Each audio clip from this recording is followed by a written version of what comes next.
Bonjour, nous sommes aujourd'hui au SNITEM, Syndicat des dispositifs médicaux, que je remercie pour nous avoir autorisé à conduire une interview avec Pascal Cousin, directeur des affaires technico-réglementaires.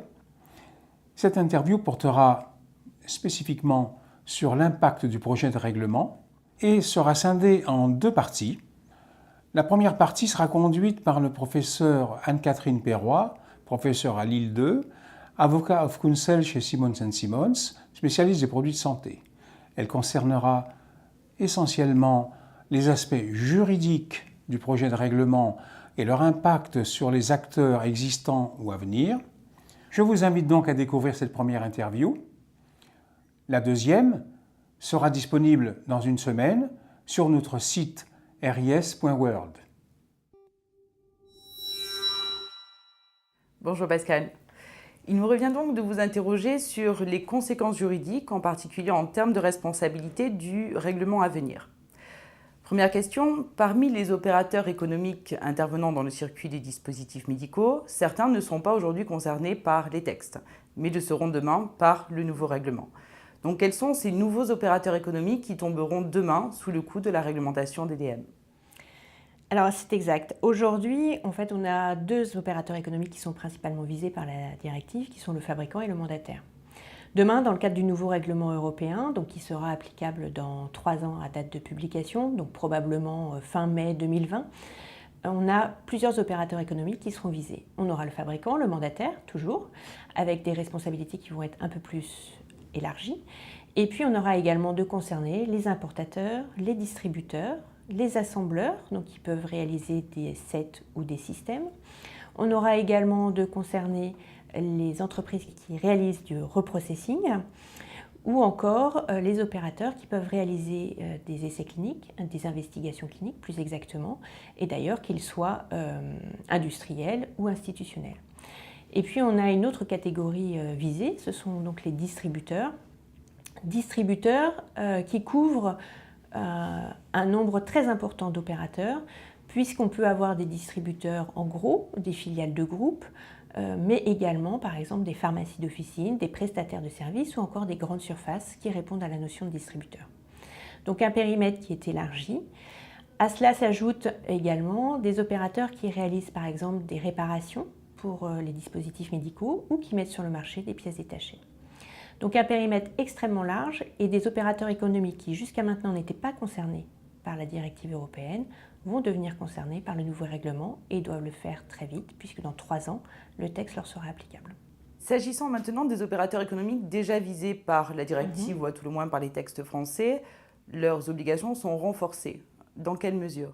Alors effectivement, les obligations en particulier des fabricants et des mandataires sont renforcées dans le texte, en particulier sur tout ce qui est relatif à la maîtrise de la sous-traitance, tout ce qui est relatif à la traçabilité, à la transparence, à l'évaluation clinique des produits.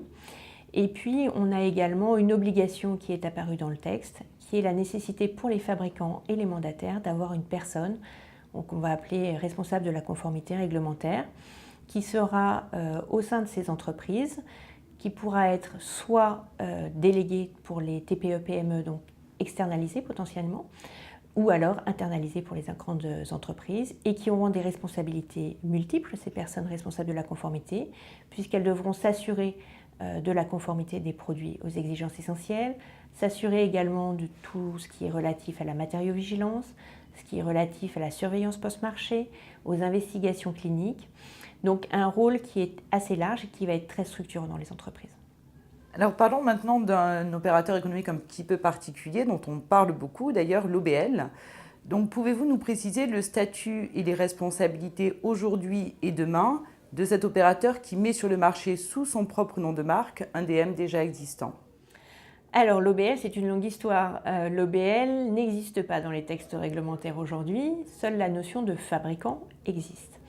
Un OBL est effectivement un opérateur qui va commercialiser un produit qui est déjà marqué CE par un autre opérateur économique, par un fabricant, sous son propre nom de marque.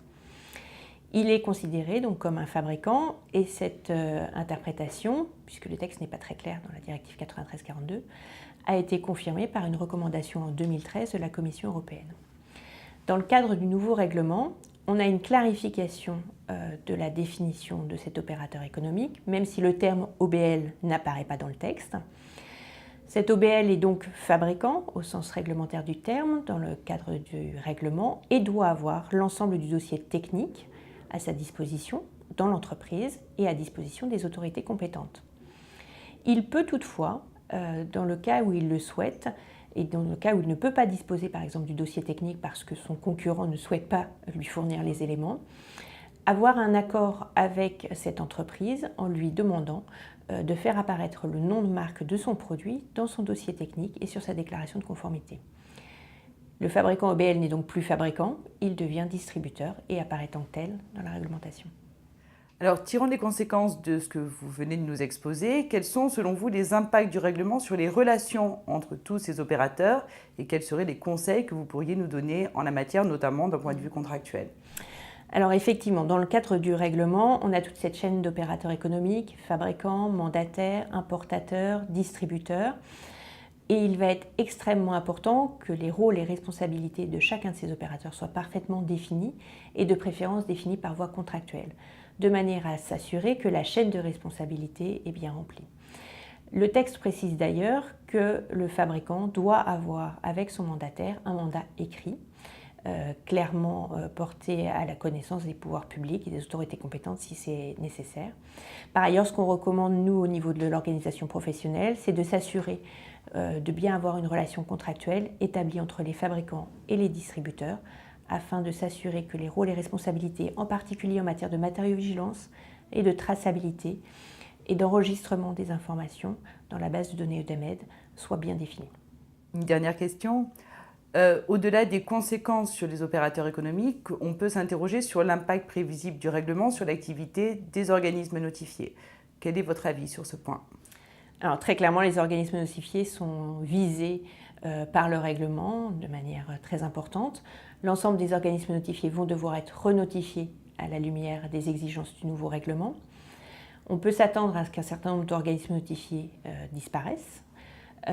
Et par ailleurs, on voit arriver dans le cadre du règlement, d'une part, des nouvelles obligations en matière de certification pour les entreprises, qui n'étaient pas jusqu'à maintenant concernées par des certifications de système de management de la qualité, par exemple.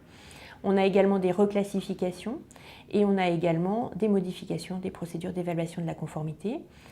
Tous ces éléments combinés font que les organismes notifiés vont avoir leur charge de travail augmentée de façon très importante dans les 3 prochaines années.